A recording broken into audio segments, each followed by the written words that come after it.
Hi mga kuys, so ngayong araw ay samahan niyo ako sa aking pag-gym mga kuys. Bali nandito nga tayo sa aking apartment dito sa Manila mga kuys at ayan po, bana po ako at pupunta tayo ng aking pinag-gyman mga kuys. So ayun, ito talaga yung first time ko na ibablog ko yung aking pag-gym mga kuys. So ayan, nandito na nga tayo sa labas mga kuys dahil napakalapit lang naman ng pinag-gyman ko dito sa apartment ko. Siguro mga 5 minutes lang ay nandun na po ako mga kuys. So ayan nga pala itsura mga kuys sa labas ng apartment ko. Laging marami talagang tao dito kaya hindi talaga boring dito mga kuys kahit anong oras kasi dito pag lalabas ka talaga namang hindi ka maboboring dahil sa dami talaga ng tao dito mga kuys. Dito nga pala yung pinakampalengke nila mga kuys, dito ko madalas mamalengke mga kuys, lalo na kapag wala na akong stock ng pagkain sa aking apartment. Siyempre mamalengke lang naman ako dito mga kuys kapag may pera, siyempre pag wala nga chaward. At ayan mga kuys, sa oras na yan ay alas 6 na po yan ng gabi pero napakaliwanag pa rin mga kuys. At syempre dito na nga pala tayo sa aking pinagjijiman. Yan mga kuys, yan hanggang third floor yun po yung aking pinagjijiman mga kuys. Ang pangalan niya ay Coolods Gym. Ayan, sa mga gustong mag-gym dyan, dito lang po yan sa May Cruz na Liga sa Quezon City mga kuys. At ayan, pumasok na nga tayo mga kuys dahil siyempre ready na ulit ako mag-gym kasi na-miss ko to kasi hindi naman talaga ako actually totally guys na nag-gym everyday kasi minsan lang naman kapag may free time din. So minsan talaga talagang mas malimit talaga i-stay sa bahay mga kuys. Kaya pag walang taping or hindi ako nagla-live talagang nag-gym ako. So ayan mga kuys, dito nga pala yung login sheet namin. Dito kami nagla-login bago kami pumasok sa pinakang pinag-gyman namin mga kuys. So ayan mga kuys, aakyat na ulit tayo kasi nagbayad na ulit tayo doon ng ating payment mga kuys.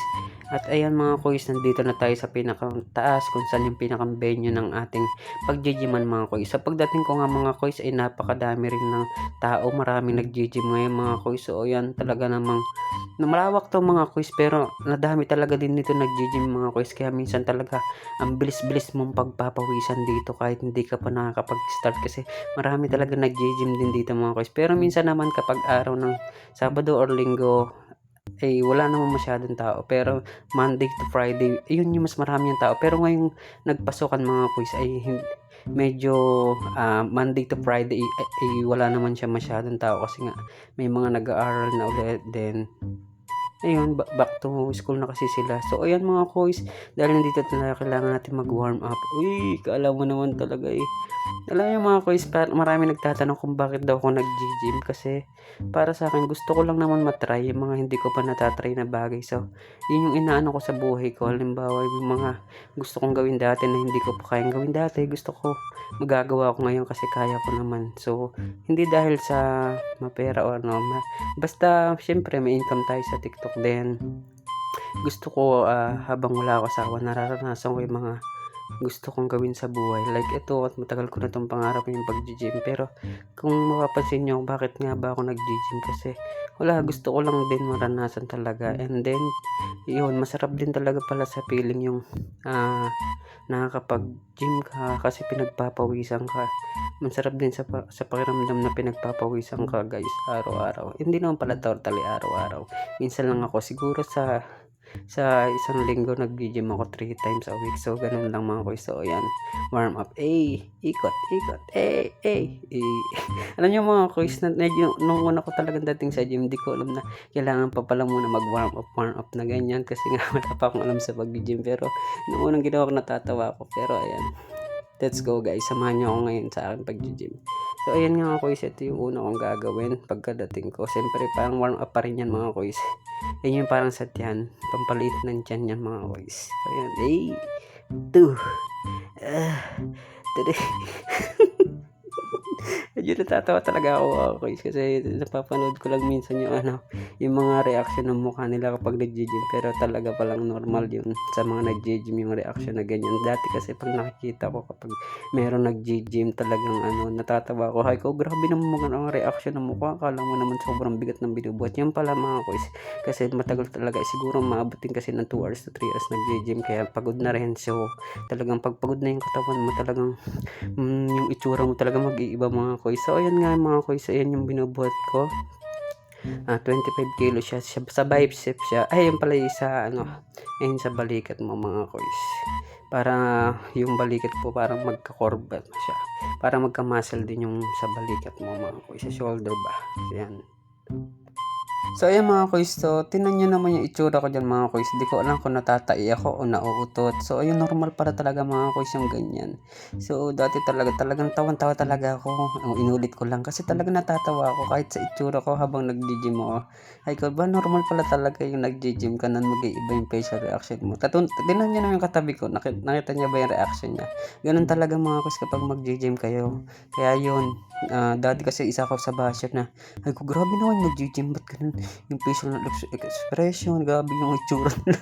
Natatawa talaga ako, pero guys, normal talaga yun guys kapag nag-gym kayo. Talagang yung mga nakakaranas dyan siguro relate sila dito. So ayan mga kuys, ang sunod naman natin ay sa bicep mga kuys. So umarap na ako sa camera ng cellphone ko kasi medyo nahirapan ako patalikod, medyo nahiya na kitang kita yung katabaan ko. So ayan, tinan nyo rin itsura ko. Parang baboy. So yan guys, ayan talaga sa bicep yan. Kung mapapansin nyo mga kuys, pag bubuhat ako ng barbell, talagang ayun, nakikita nyo parang lumalabas yung muscle ko kasi medyo nagkaka-muscles na siya kasi siguro almost na kasi ako, isang buwan kalahati na ako nag-gym, pero hindi naman totally na araw-araw yun kasi nagpuputol-putol din talaga. May time na uwi ako ng Laguna, 2 weeks ako doon, then balik again, basta yun, pabalik-balik lang ako sa gym kasi hindi ko naman sinabing gumanda yung katawan ko ng sobra. Gusto ko lang talaga pagpawisan talaga at ma-experience to. Pero syempre kung gaganto naman, hindi mas goods, di ba? Parang hindi naman sayang yung binabayad natin dito sa gym. Pero ang sarap talaga ng pagpapawisan ka. Yung parang kahit yung pag bawa stress ka sa bahay, boring ka. Nakakalibang din talaga yung pag-gym mga kuys. Pero alam niyo mga kuys, ang tagal ko na dyan sa gym pero wala pa ako masyadong close dyan. Kahit ewan ko, hindi ko alam. Basta parang focus lang talaga ako sa pag-gym ngayon mga kuys. So ayan, medyo nangalay agad ako mga kuys. So sa oras na yan ay naisip ko na parang nagugutom na agad ako at gusto ko na lang kumain. Charat! So ayan mga kuys, nyo naman, wala pa akong ilang minuto, ilang oras, pero pawisan na agad ako. Pero mga kuys, medyo marami na rin naman ako nagawa sa chest at saka bicep lang yung workout ko naman everyday. Kasi tsaka naman na ako magpo-focus sa aking abs kasi gusto ko chest and bicep muna yung aking pag-focus mga kuys kasi malakas pa rin naman ako ngayon mag-inom. So todo inom. So ayan mga kuys, itong workout na to ay sa chest. Yan, sa chest din po yan mga kuys. At grabe, medyo nakakangalay din yan mga kuys. Ang sakit kaya sa kamay, dyan ako nagtanda, kalyo-kalyo yung kamay ko mga kuys. Minsan talaga paltos siya kasi sobrang higpit ko humawak doon sa bakal mga kuys. At yan talaga nakakangalay dyan. Pero ang sarap niya gamitin, parang yung buong katawan mo dyan pero yan, sa chest lang po yan mga kuys. Yung parang pampaan ng chest, pampalaki ng chest. Yan, yung workout na yan mga kuys. So lang ako dyan, minsan 3 sets, 4 sets, ganun lang ginagawa ko everyday. Sa bicep din 4 sets, then chest 4 sets, then basta yun lang guys ang ginagawa ko everyday. Pero meron pa namang ibang workout akong pero hindi naman siya totally na workout talaga. So ayan yung last mga kuys. Ayan, first time ko lang itatry yan kasi pangit naman kung malaki yung katawan mo tas maliit yung binti natin. Kaya ayan, kahit pa paano naman itatry ko lang yan pagkatapos ko mag workout sa chest and sa aking bicep. So yan talaga yung sobrang bigat mga kuys at nakakangali sa tuhod. Kung hindi matigas yung tuhod mo dyan, talagang babagsak sa'yo yan at maaari kang madisgrasya. Kaya dahan-dahan lang ako dyan mga kuys. At yan po ay 20 kilo yung isang bilognan, so 40 kilo siya mga kuys. So ayan mga kuys, sa oras na yan talagang yan yung diyan ko na naramdaman yung pagod. Talagang ang hirap din talaga mag-gym, pero kung gusto mo talagang mabago yung katawan mo at goal mo talaga yun, talagang dire-diretsuhin mo lang, huwag kang susuko kasi lahat naman ng bagay may kalalabasan kung meron kang pagpupursige, diba? So ayan mga kuys, siguro ito na yung last na aking workout ngayon, and kita-kits ulit sa aking next workout. So ayan mga kuys, sana kung nagustuhan nyo tong video na to, pakishare naman share and comment naman kayo dyan kung meron kayong mga suggestion. Wow, suggestion na pwede ko rin i-vlog mga kois. So, ayan mga kois. So, hanggang dito na lamang siguro. Ayun, salamat sa mga patuloy na sumusuporta at nanonood ng aking vlog. So, ayun, sensya na ngayon lang ulit nakapag-upload talaga ng mga video kasi minsan talaga tinatamad ako mag-audio. Totoo yun guys kasi ang hirap talaga mag-audio pero yan laban lang yan on the spot ako nag-ano talaga dito nag-audio guys and on the spot to wala akong ano dito memorize basta ako nung lumabas sa bibig ko yun na yan so yun na mga ka-guys so mali na naman so ayan tingnan nyo sila todo workout kaya minsan nagiging inspiration ko rin sila kasi sila nga kinaya ako pa kaya laban lang bye bye.